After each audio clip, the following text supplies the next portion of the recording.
Live from the hippest spot online, you've arrived at the Pop Culture Juke Joint, the only weekly podcast you'll need for intelligent showbiz chats. Located just up the street from the Peach Pit and down that dark, damp alley behind Fonzie's garage, you'll find former newsman and current hard-boiled crime writer Anthony Venutolo, chatting with guests about everything from old-school classics to new-school staples. So head up to the bar, grab a drink, and settle in here at the Pop Culture Juke Joint. Now, your host, Anthony Venutolo. Welcome to episode 14 of the Pop Culture Juke Joint, where each week we delve into a particular topic of pop culture, be it TV, music, movies, comic books, novels, you name it.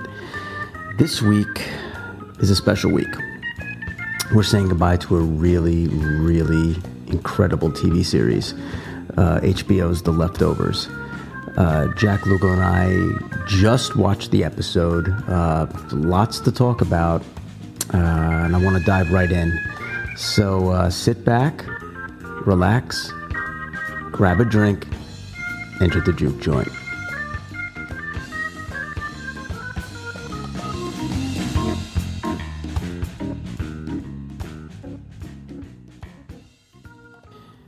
All right, Jack, we just saw the series finale, I should say, of HBO's The Leftovers. And what'd you think? Was it what you expected? Not what I expected at all, especially the way the last few episodes and the way this season has unfolded. For anyone who doesn't know, I mean, you're the one who kind of introduced me to this show. I started binge watching it about a month and a half ago, and I basically caught up just earlier this week to watch the finale, and I was expecting it to have a lot more action, but it didn't. And actually, I love the way they did it. What they decided to do was to make it more centered on the romance between Kevin and Nora. It takes a very kind of awkward turn, wouldn't you say? Yeah, you know how I feel when I'm watching something and I'm not quite sure really what's going on. I'll give creators the leeway, okay, I'll figure it out eventually, but when I don't figure something out, then I just get aggravated. So that's kind of like how I was feeling all throughout this episode, because I really didn't know what in Christ was going on. And before we go any further, let's just remind everyone that this will be filled with spoilers, correct? I don't think there's a way to really discuss this in detail without going into spoilers. Right. So, having said that, I think, I really thought something went down where, Kevin really didn't know what the hell was going on. He was just we were in some alternate future where, I don't know, did he lose his memory? Universe. Yeah, I didn't know what was going on, and it just frustrated me. So when he came back, kind of like at the end, and he was like, "You want to know how I found you?" All angry. For a brief moment, I was a little bit pissed off. Because you know what, I think we all felt like Nora, because Nora was the same way. He when he first introduces himself and when he keeps up the charade, she's really frustrated with that, and I can't say I blame her. Yeah, it's like here I am. I'm really happy. He found her. He's this distinguished older man. She's this beautiful older woman. They finally found each other again, and she's still kind of angry. And I'm like, God damn it, why is she still angry? Because she spent like the last season and a half kind of going through some sort of transformation where she was actually went from sad to really, really angry. So I was like, all right, well, she's angry for a reason. She's got an attitude with the nun, and what the hell is going on? So I was a little bit frustrated by that whole thing. Not enough to not like the episode. I absolutely loved the episode. Like you said, it was a very quiet series finale, and it's not something that we've really gotten before. I think. I mean, a lot of most modern series finales are, either bombastic in nature or, you see every character that's ever graced the screen in the show. This wasn't it. We only saw a handful of characters.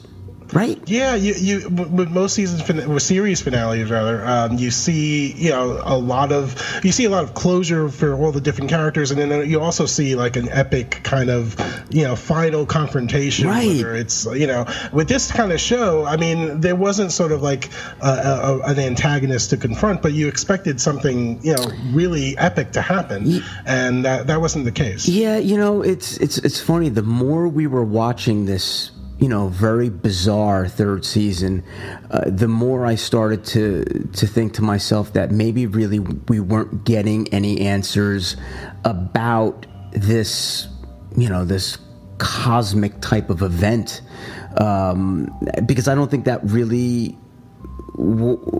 at heart, I don't think that's what the show was really about. It wasn't about getting answers. It was about the people as a result of what happened. Their day-to-day lives and how they're dealing with grief or sadness or anger or whatever. So I didn't think we were going to see some new rapture, kind of like they were kind of building up to maybe some supposed event, and that kind of, I guess, never really came. Right? Yeah, the 7-year anniversary, right. With Kevin's father going to Australia. I mean, and the whole, this season as a whole, takes us to Australia, which was something that we wouldn't have expected in the earlier seasons. I was kind of expecting something to happen for that 7-year anniversary, and I think. I think the first episode of this third season sort of hinted at kind of like how maybe that wouldn't be the case, because you see it takes you back to this flashback of these in earlier times. There's this couple, they stand on the roof and they're waiting for the rapture. I think it's like the 19th century, right. They're deeply religious and they're waiting for this apocalyptic event that doesn't happen, and the husband and the children sort of give up on it, and the wife remains faithful and keeps expecting, going on the roof and expecting it to happen, only to be let down. And that's kind of what this was, that lead up to like the 7-year anniversary was. I mean, just about every character was expecting something to come out of it, whether it was Kevin's father or Matt, and it didn't actually lead to that. And I think it's interesting the way this show sort of explores the nature of faith and belief, the way people sort of approach their own beliefs, and they sort of do, it tackles it in a way that's very original and creative, almost like an allegory, but maybe not quite.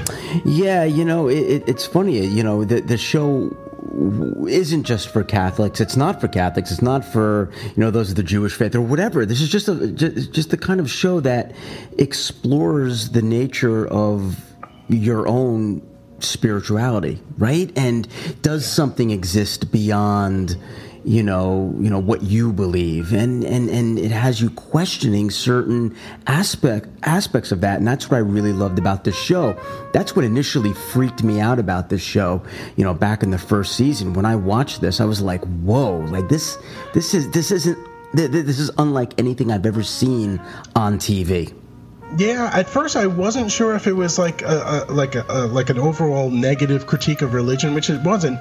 But I wasn't sure what to make of it until I got to maybe like the second season, like halfway through. I was like, no, actually, it's. I mean, it is about faith, and it does sort of delve into delves into cult. It delves in and also with Matt's faith, it delves into a lot of things that that people that are important to spiritual people.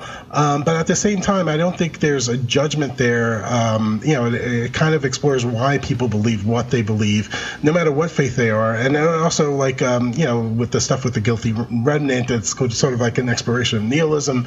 And, it was very fascinating. It was, I think I sent you, like, an article about Reza Aslan, who's, like, a religious scholar. And he he actually, was a consultant on starting with the second season of The Leftovers, and he basically, he says he knows people, he knows atheists who watch this show and love it. He knows, like Bible thumping Christians who love this show.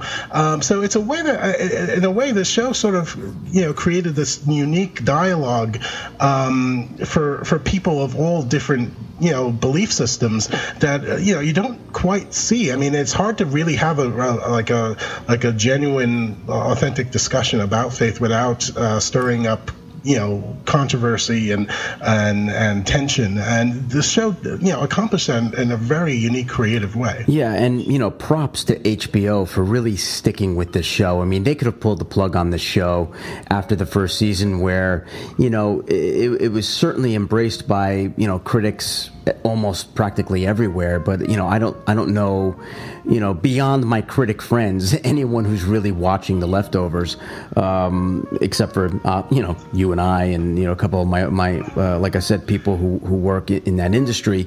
But props to HBO for sticking with it, keeping with it, saying they had this story to tell. I'm glad they stayed with it, because we got ourselves a really great TV series. We really got a great TV series. I mean, I guess it all started with the initial novel by Tom Perrotta, and then I guess that encompassed the first season, and then they sort of went from there, and they really took these characters in a direction that really explored the themes of this show in a very sort of complex, unique way that really does justice to some of the thematic material. So, would you recommend this show to someone who is, willing to, they have a couple weekends and they want to binge a show? Would you tell them to watch The Leftovers? I would recommend it, but I think that my main reluctance to start watching it was that it was my impression of the show before even watching it was that it was very depressing, and it does get depressing at times because obviously there's a lot that they tackle and a lot of poignant stories, and particularly Matt's arc throughout the series, and a lot of depressing things to deal with. So I would recommend it, but with the reservation that it's a show you really have to pay attention to, and you have to sort of if watching stuff that might make you either sad or depressed is something that that might bother you, then maybe stay away for a while. Sure. But if you're ready to be challenged and to think about some of this some of the themes that this show tackles in a creative, unique way, then of course I would definitely recommend it. So let's talk real quick about the two leads, Justin Theroux and Carrie Coon. I mean, I really didn't know Justin Theroux before this show. I mean, I know he kicked around Hollywood, and I kind of knew him as Jennifer Aniston's, main squeeze, but I didn't know who the guy was. And here he shows up on this prestige drama, and like, wow, I love this guy. Yeah, I mean, he was terrific in this. Actually, I don't know too much about him. I think you mentioned to me a few other things that he did, but I'm not too familiar with some of the other stuff that he's done. Yeah, and you know what? I bet most people don't realize, he wrote Iron Man 3, he wrote Tropic Thunder, and he wrote Zoolander 2.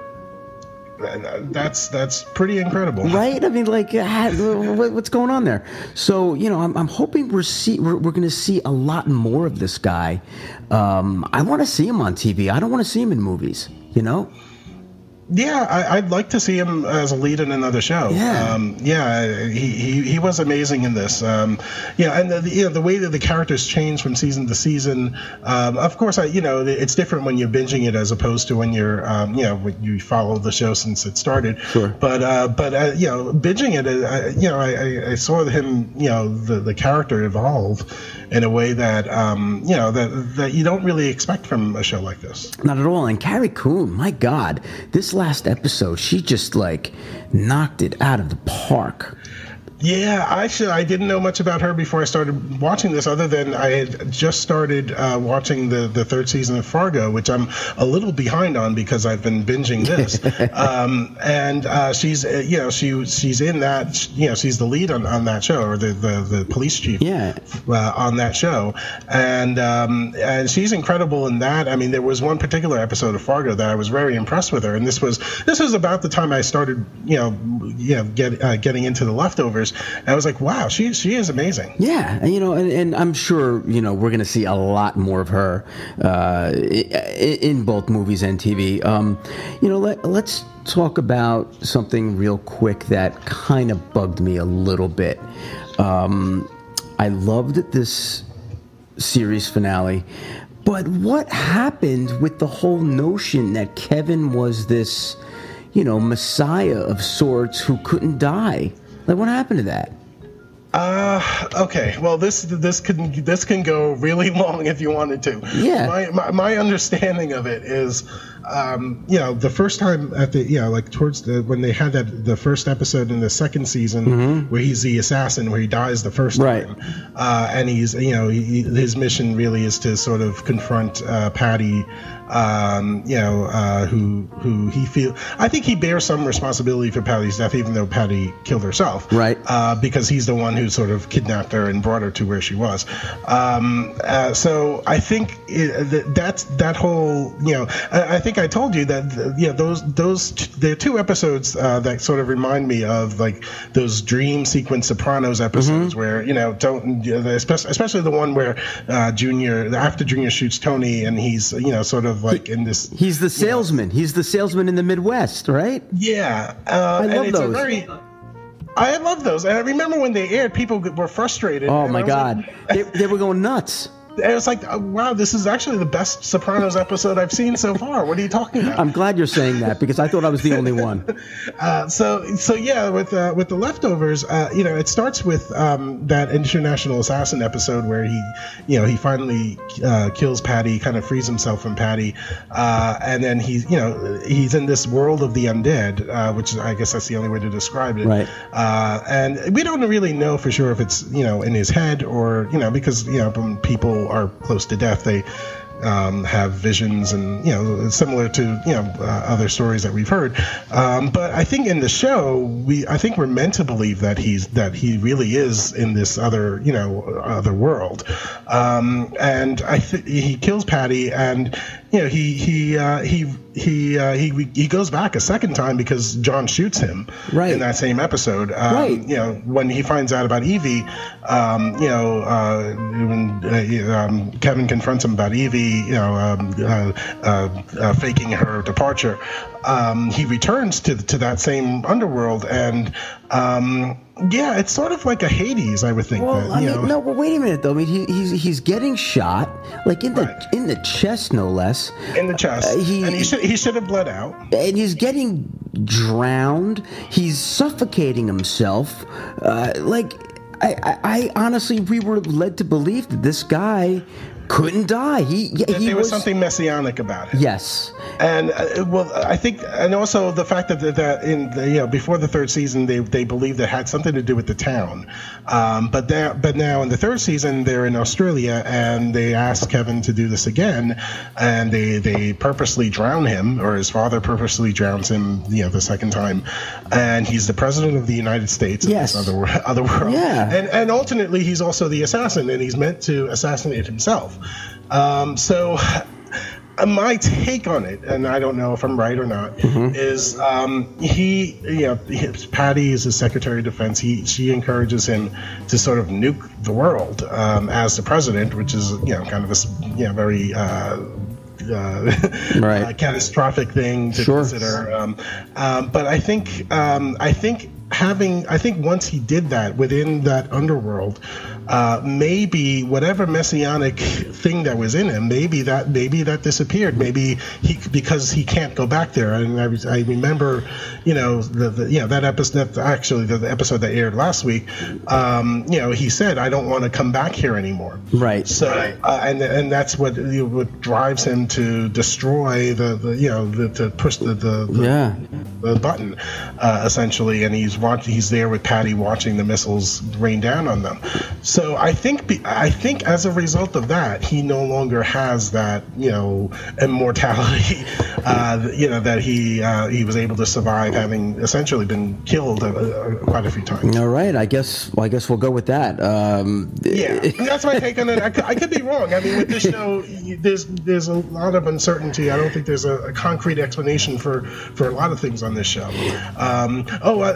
The other character I think maybe we want to talk about a little bit is Matt. I mean, he was such a powerhouse. Yeah, that guy. The actor's name I forgot. I think it's Scott. Christopher Eccleston. Oh, okay, Christopher Eccleston. Yeah, he's amazing. I mean, the episodes, and that's what drew me into the show. Also, is these occasionally, like in the first season and the second season, you get an episode just dedicated to him. Yeah, this guy was great. This guy was a tour de force every time the camera was on him. I mean, such a charismatic presence. He starts off as an unsympathetic character, and you learn about him, and you see what drives him, and what sort of makes him who he is, and you feel sorry for him. And I mean, especially in that second season episode where he's trying to get back into Jordan. Oh my God! He's trying to get across the bridge, and he couldn't do it. He's dealing with the con man, and he's a con man. He's not going to, like the guy who tries to sneak him back into the town. I'm like, I felt like screaming at the TV. It's like, what are you doing? You're giving this guy money, and he's not going to help you. And he's there, and he's carrying Mary, who's still in the coma at that point. And you feel for the guy. Totally. I mean, totally. Yeah. I'm really glad his wife woke up. I'm glad his wife woke up, and then obviously, she leaves him. She leaves him, the poor guy. But why do you think that doesn't affect him as much as you would think? I mean, because he spent like the first two seasons, that was pining away for her. I don't know. He seemed to be in a manic state of writing that gospel that it was consuming him, and I think he was so consumed with what was coming up in the world with the 7-year anniversary and Kevin being this messiah of sorts and him wanting to document it, that I think he started to look like a madman. And and obviously she left him, and there was nothing he could do because his soul was consumed with getting this message out. Yeah, no, exactly. Yeah, I think that's probably what it was. It's just pretty amazing how he spent those first two seasons that was one of his sole purposes, and when she leaves him, he hardly ever mentions her or anything. Yeah, well, Jack, men are stupid. You know that. We're all we're all pretty dumb. My wife could probably tell you that too. Let me ask you a question. When Nora was going through her really long monologue at the end, describing what she'd been through, it certainly was a great story. But do you think that everything was too neat?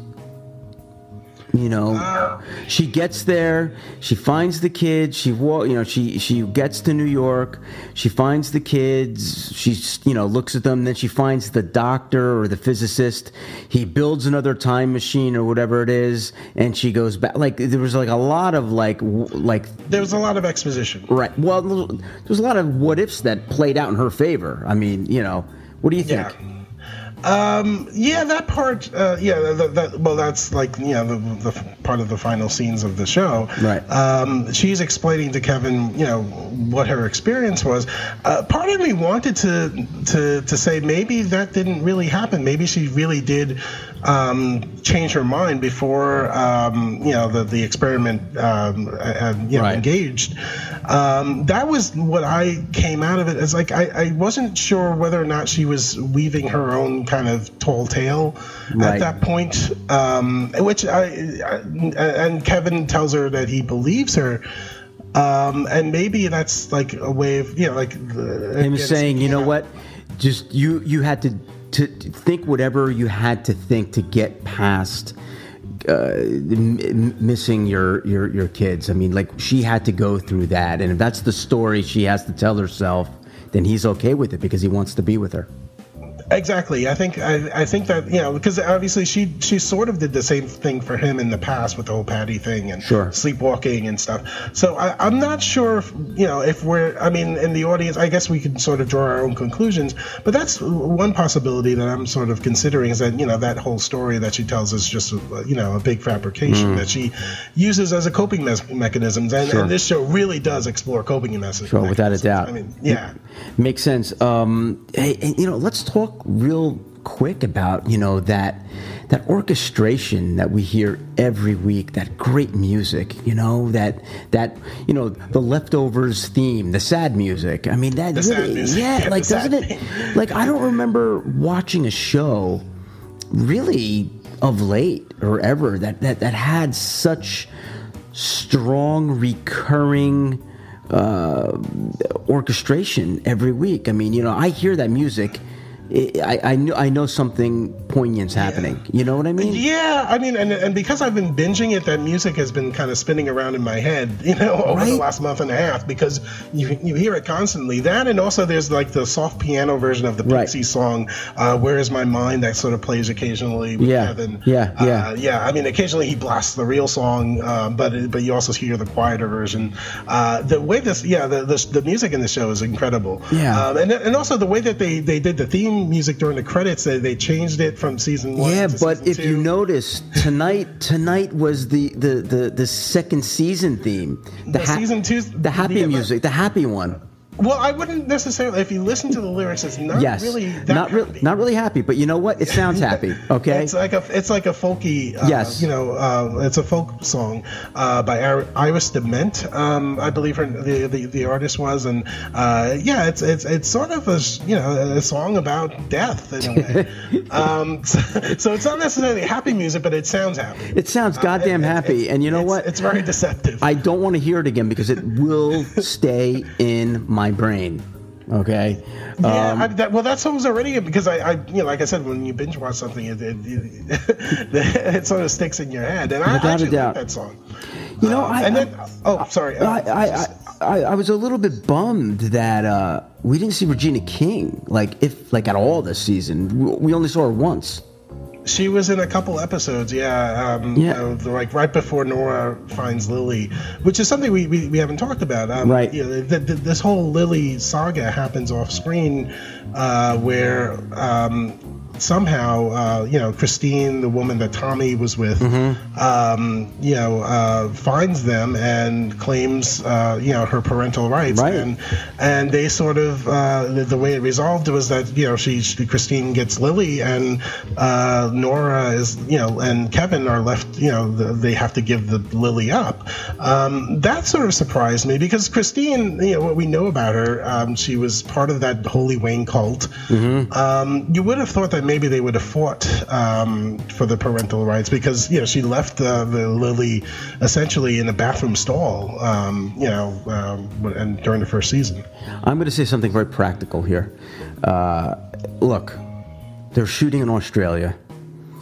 The creators knew they were going to Australia. They couldn't have the little kid. Okay, she's going off on her epic journey to find a physicist, and Kevin's going nuts. No one would be around to watch this baby. They had to get rid of the baby in all the plot devices. They had to get rid of the kid. What are they going to do with this kid in Australia? That might be a very practical explanation. I mean, that was the day one conversation in the writers' room for season 3. What are we going to do with Lily if these two are running around Australia? Okay. Yeah, I guess they could have left her with John and Lori, but I don't know if that would have worked out. Yeah, well, the whole thing with John's on the ferry. He's there too. He's with them. Yeah, that's true. Yeah, yeah. Everyone, all the characters they introduced, they all kind of go nuts in this season. Oh yeah, they kind of lose. Yeah, you're right. They do kind of go nuts. But seriously, I'm dead serious. That's exactly why you didn't see Lily in this 3rd season. I'm telling you right now. And it all worked out. It all worked out. But yeah, I do agree with you that Regina King was definitely underused. Yeah, it would have been nice to see her more, I guess. I mean, I think she's got some other TV commitments too, right? I mean, wasn't she on American Crime Story or whatever that name of that's right? I think so. Yeah. So. Yeah, I think also, I guess the Evie part of the mystery that maybe she's alive or dead, that once that resolved itself, it sort of they sort of didn't feel like they needed to return to Erica. Maybe I don't know. Let me tell you something. For a second there, I thought she was alive. For a brief second, I was like, what's going on? But then it was just Kevin going nuts as usual. Yeah, it was Kevin going nuts. I mean. Well, Jack, I think we've wrung this out like a washcloth. I think we could put another great series to bed. What do you think? Yeah, I think so. Before we go, I just wanted very quickly. What did you think of the whole Perfect Strangers kind of tie-in? Because I think we have to kind of bring that up. We do, man. We do. That was first of all, that was the weirdest cameo ever. When I found out that Marklyn Baker was one of the departed or whatever they called it in season 1, I was like, is that Marklyn Baker from Perfect Strangers? That's bizarre. So when they were having Chiller Theater this past April, Chiller Theater is a memorabilia convention here in New Jersey, and a lot of the TV stars and movie stars show up, and at one of the booths was Marklyn Baker and the other one, Balky. Bronson Pinchot, right. And had I known he was going to show up again on The Leftovers in a pretty dramatic role, I should say, as the liaison to this physicist. I mean, it was weird. It was a weird, bizarre role. It's a pretty significant role for that episode. Yeah, and you're like I want to see in the casting agent's room or the writer's room, someone had to snap their finger and go, Marklyn Baker. And someone said, who? Marklyn Baker. The guy from Perfect Strangers. I'm imagining someone else would have said, "Don't be ridiculous." Yes. That's one of the catchphrases of the show. Well, really? Okay. I forgot all about that. But that's just so bizarre, man. I'm glad. That's why I love the show, because of that, weird little things like that. Weird little references, and they even used the Perfect Strangers theme song for one of the episodes this season too. I was just like, wow! Of all the pop culture things you could sort of reference, why Perfect Strangers? I'm still not even sure, but it was pretty cool. Very cool. Well, all right, Jack, on that note, let's say goodbye to everyone. Give everyone your Twitter handle again. At Jack Lugo 1. Okay, and you know what? I'm going to be saying this. It is at Jack Lugo 1 because I've been tweeting some poor bastard, Jack Lugo, didn't even realize it, okay, until last week. Every time I was sending out these links for our show, really? Yeah, I was. It was really ridiculous. Anyway, at Jack Lugo 1. We will be back very soon with a new show, new topic. Not sure what it's going to be yet, but Jack, it's been fun and enlightening as always. It's been very fun, and thank you for introducing me to this show. This is a really incredible, challenging show to watch. All right, well, we'll find you another one, all right? Yes, definitely. I'll see you later. All right. Bye-bye. Enjoyed this episode of the Pop Culture Juke Joint? Then don't forget to tip the barkeep by subscribing and reviewing us on iTunes and Stitcher. Also, for some sizzling noir tales, head on over to Amazon to check out Anthony's hard-boiled fiction, available in print, digital, and audiobook formats. On social media, follow Anthony on Twitter at Anthony Venutolo or like his page on Facebook. For everything else, please visit his webpage at www.anthonyvenutolo.com. We'll see you next week.